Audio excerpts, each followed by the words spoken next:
The Predictive Forward Collision Warning or PFCW system automatically turns on each time the ignition switch is placed in the on position. It can help alert the driver when there is sudden braking of a second vehicle traveling in front of the vehicle directly ahead in the same lane.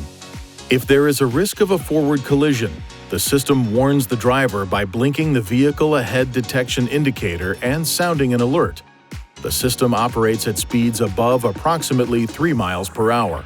To turn the system on or off, use these controls to select Settings, Driver Assistance, Emergency Brake, then Front to toggle the system on or off. The warning light illuminates when the system is turned off. The forward emergency braking system automatically turns back on when the engine is restarted. To ensure proper function of the system, keep these areas clean and free of obstruction. If any of these areas are blocked, this indicator and/or this warning message may be displayed. The indicator will flash when only the camera is blocked. When safely parked, clear any obstructions to the radar and camera areas. If the problem persists after clearing any obstructions, it is recommended you visit an INFINITI retailer for service.